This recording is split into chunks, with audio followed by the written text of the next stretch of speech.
Atomic Habits, perubahan kecil yang memberikan hasil luar biasa, 2019. Membahas mengenai cara membentuk habits atau kebiasaan-kebiasaan dengan cara yang mudah dan efektif. Tidak hanya itu, buku ini juga membahas filosofi bagaimana perubahan yang kecil dapat menciptakan perubahan yang besar. Penulis ini bernama James Clear. James Clear adalah penulis dan penceramah yang berfokus pada kebiasaan, pembuat keputusan, dan perbaikan yang berkelanjutan. Berbagai karyanya telah dimuat di berbagai media seperti New York Times, Time Entrepreneur, hingga CBS Day Morning. Melalui The Habits Academy, ia telah membantu 10.000 orang dari berbagai kalangan. Untuk siapa buku ini? Untuk siapapun yang ingin mengubah hidupnya menjadi lebih baik. Untuk siapapun yang ingin tahu bagaimana cara membentuk kebiasaan-kebiasaan positif dalam hidup. Simak videonya sampai akhir, jangan lupa like, comment, and subscribe.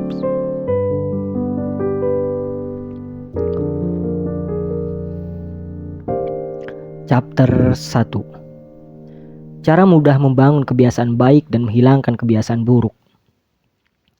Setiap manusia pasti ingin memaksimalkan potensi yang ia miliki demi menggapai kesuksesan. Salah satu caranya adalah dengan membangun kebiasaan yang baik dan menghilangkan kebiasaan buruk. Namun yang menjadi masalah adalah tidak mudah melakukan hal tersebut. Karena itu Atomic Habits hadir sebagai solusi agar Anda bisa melakukannya dengan cara yang mudah, efisien, dan sudah terbukti. Dalam rangkuman buku ini Anda akan mempelajari beberapa cara membangun kebiasaan-kebiasaan baik dan menghilangkan kebiasaan-kebiasaan buruk dengan memahami apa itu Atomic Habits dan 4 kaidah perubahan perilaku. Hal-hal menarik yang akan Anda pelajari antara lain, apa yang dimaksud dengan Atomic Habits, bagaimana cara kebiasaan membentuk identitas Anda, mengapa kebiasaan menjadi sesuatu yang penting dalam hidup seseorang, apa saja 4 kaidah perubahan perilaku, dan apa aturan tertinggi dalam perubahan perilaku. Chapter 2. Atomic Habits berfokus pada kebiasaan-kebiasaan kecil dari sebuah sistem yang besar. Sejak tahun 1908, tim sepeda British Cycling adalah salah satu tim yang layak untuk diremehkan, baik dalam Olimpiade atau Tour de France. Namun semua itu berubah pada tahun 2003 ketika pelatih baru didatangkan, yaitu Blair Ford. Yang ia lakukan bukanlah sesuatu yang besar. Ia hanya memperbaiki sistem sebanyak 1%, tapi dilakukan di semua sisi. Alhasil, selama 10 tahun sejak 2007, tim sepeda Inggris berhasil memenangkan 178 kejuaraan dunia dan 66 medali emas Olimpiade. Kebanyakan orang memikirkan bahwa perubahan harus bersifat besar agar memberikan dampak. Namun sekarang Anda mengetahui bahwa hanya fokus pada 1% saja perubahan bisa terjadi. 1% walaupun terlihat sedikit, tapi jika Anda melakukannya selama 1 tahun, maka Anda dapat lebih baik sebanyak 37 kali lipat dari sebelumnya. Kebiasaan itu seperti bunga majemuk yang berkembang secara eksponensial. Seperti saat Anda melihat es dengan suhu minus 3 derajat, lalu Anda panaskan, maka Anda tidak akan melihat perubahan apapun sampai suhu minus 0 derajat. Ketika memasuki minus 2 derajat, tidak terjadi apa-apa, demikian juga saat minus 1 derajat. Namun ketika masuk suhu 0 derajat, es tersebut mencair. Fenomena 0 derajat ini yang disebut dengan peristiwa terobosan. Dalam menciptakan perubahan, peristiwa terobosanlah yang membuat perubahan itu menjadi terasa. Namun kesalahan umum orang-orang dalam menciptakan perubahan adalah fokus pada sasaran, bukan sistem. Lalu apa bedanya? Jika Anda seorang pelatih, sasaran itu seperti memenangkan kejuaraan. Sedangkan sistem adalah bagaimana berlatih setiap hari, merekrut asisten, dan mengatur pemain. Sistem lebih penting dari sasaran, namun bukan berarti Anda tidak memerlukannya. Atomic Habits ini berfokus pada sistem, di mana orang-orang yang sering merasa sulit mengubah kebiasaan, bukannya ia tidak dapat berubah, melainkan karena sistem yang dimilikinya itu keliru. Kalau tidak ada yang berubah, tidak ada pula yang akan berubah. James Clear. Chapter 2. Cara kebiasaan membentuk identitas Anda. Ada 2 alasan mengapa membangun kebiasaan baik dan meninggalkan kebiasaan buruk itu sulit. Yang pertama adalah karena Anda mengubah kebiasaan tapi salah sasaran. Yang kedua adalah karena Anda berusaha mengubah suatu kebiasaan dengan cara yang keliru. Agar tidak salah dalam menentukan sasaran, Anda perlu mengetahui terlebih dahulu lapisan perubahan. Lapisan pertama dan yang terluar adalah mengubah hasil. lapisan kedua adalah mengubah proses, dan lapisan yang ketiga sekaligus yang terdalam adalah mengubah identitas. Hasil adalah apa yang Anda dapatkan, proses adalah apa yang Anda lakukan, dan identitas adalah apa yang Anda yakini. Dalam hal memulai proses perubahan, ada dua cara yang bisa ditempuh. Yang pertama dan paling umum adalah dengan berfokus pada apa yang ingin diraih. Alternatifnya adalah perubahan yang berfokus pada membangun kebiasaan berbasis identitas. Contohnya, ketika Anda mendapati dua orang perokok yang sudah berhenti kemudian ditawari rokok. Bagi tipe pertama, dia akan menolak dengan kalimat "saya sedang berusaha berhenti merokok". Sedangkan bagi tipe kedua, dia akan menjawab "saya bukan perokok". Dua jawaban tersebut pada dasarnya menyampaikan maksud yang sama, tapi kualitas pola pikir antara keduanya jelas berbeda. Perubahan perilaku sejati adalah perubahan identitas, bukan berproses apalagi hasil.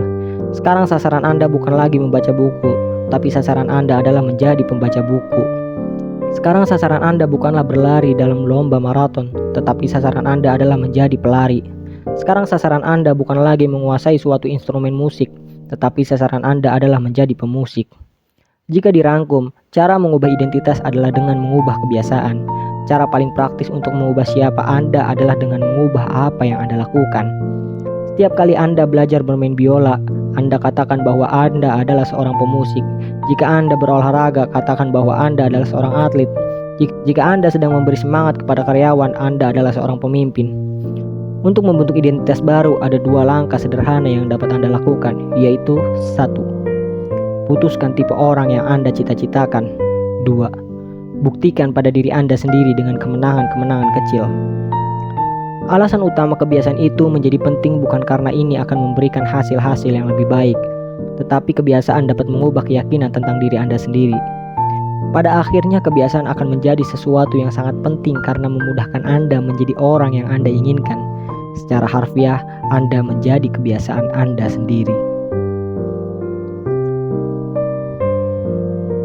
Chapter 3. 4 langkah sederhana dalam membangun kebiasaan. Kebiasaan adalah perilaku yang telah diulang dengan frekuensi yang cukup untuk menjadi otomatis.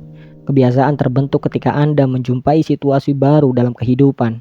Pada situasi tersebut, otak akan berusaha menanggapinya. Aktivitas neurologis otak menjadi penentu pada periode tersebut. Namun, ini akan semakin berkurang seiring dengan terbentuknya kebiasaan.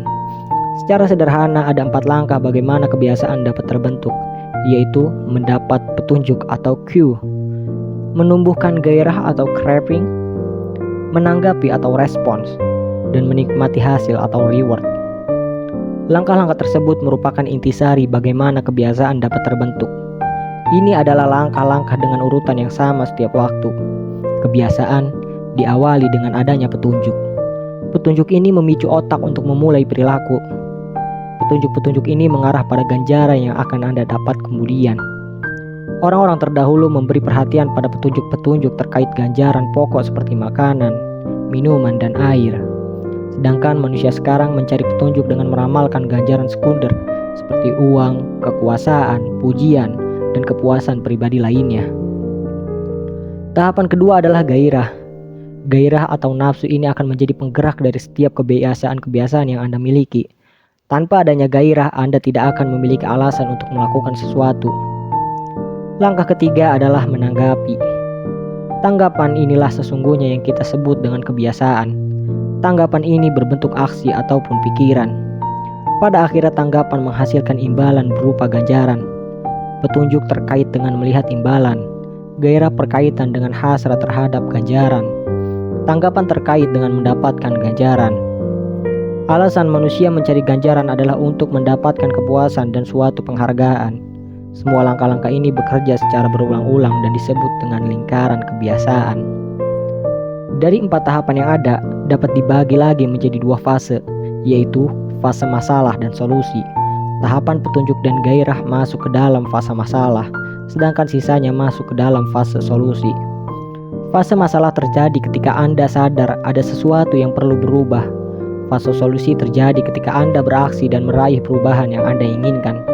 Semua perilaku yang ada digerakkan oleh gairah untuk memecahkan masalah. Proses-proses yang dibahas pada bab ini adalah suatu kerangka kerja yang disebut 4 kaidah perubahan perilaku. Hal ini berisi seperangkat aturan sederhana untuk menciptakan kebiasaan-kebiasaan baik dan membongkar kebiasaan-kebiasaan buruk. Miskin itu bukan memiliki terlalu sedikit, melainkan menginginkan lebih banyak. Lucius Annaeus Seneca dan Anna Lydia Motto. Chapter 4. Sarana meningkatkan kesadaran terhadap perilaku. Proses perubahan perilaku dimulai dengan kesadaran. Anda terlebih dahulu wajib menyadari kebiasaan-kebiasaan yang Anda miliki sebelum mengubahnya. Dengan menunjuk dan mengumumkan kebiasaan-kebiasaan yang Anda miliki, maka hal itu akan meningkatkan kesadaran Anda terhadap kebiasaan-kebiasaan yang ada di dalam alam bawah sadar. Anda bisa menggunakan 4 kaidah perubahan perilaku sebagai sarana untuk meningkatkan kesadaran.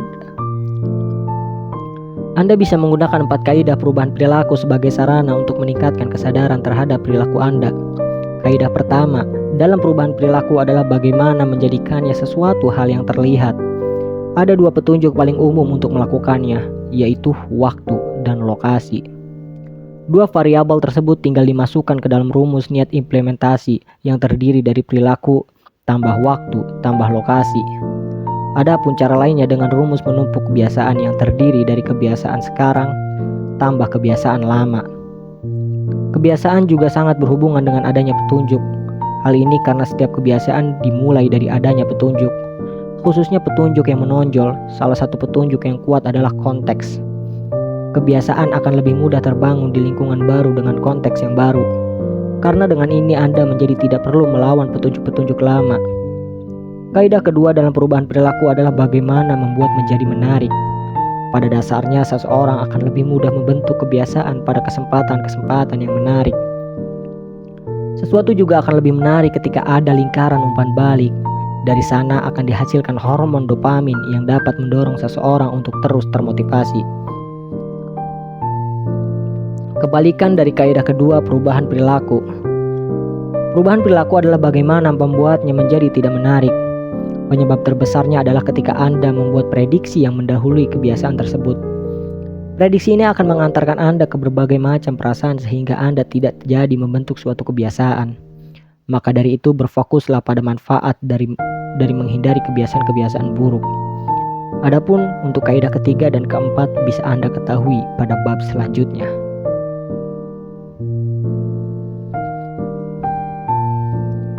Chapter 4.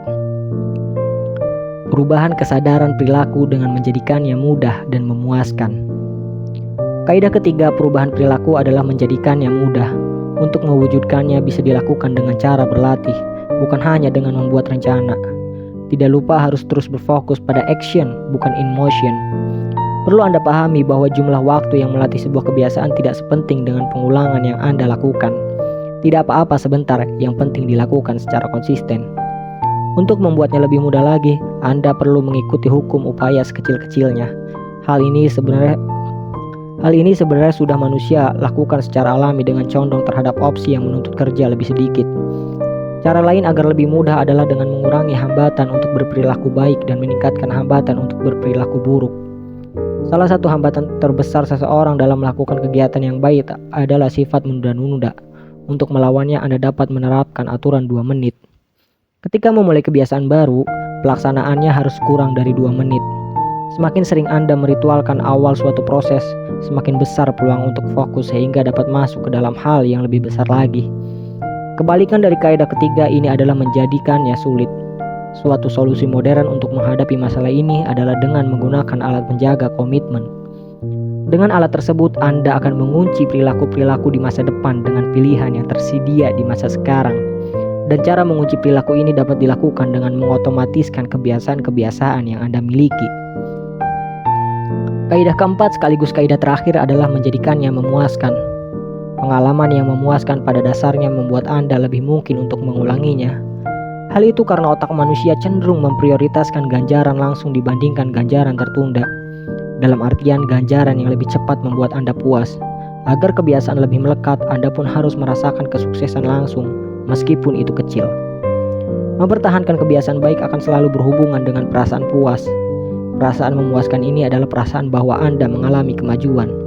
Mempertahankan kebiasaan juga dapat dilakukan dengan pemantauan dalam bentuk sederhana ataupun dengan pengukuran visual. Kebalikan dari kaidah keempat ini adalah menjadikan yang mengecewakan. Orang akan lebih mustahil mengulang kebiasaan buruk kalau kebiasaan itu menyakitkan dan mengecewakan. Aturan tertinggi dalam perubahan perilaku adalah yang mendapat ganjaran langsung cenderung diulang, yang menghasilkan hukuman langsung akan cenderung dihindari. Kesimpulan buku. Habit atau kebiasaan merupakan perilaku yang dilakukan secara rutin dengan frekuensi yang cukup bahkan sudah menjadi otomatis. Atomic habits adalah kebiasaan-kebiasaan kecil yang sebenarnya bisa berdampak sangat besar dalam proses yang panjang. Kebiasaan itu menjadi penting bukan hanya karena memberikan hasil-hasil yang lebih baik, tetapi kebiasaan dapat mengubah keyakinan tentang diri Anda sendiri. Ada 4 kaidah dalam proses perubahan perilaku, yaitu menjadikannya terlihat, menjadikannya menarik, menjadikannya mudah, dan menjadikannya memuaskan. Terima kasih. Jangan lupa like, follow, and share. See you the next video.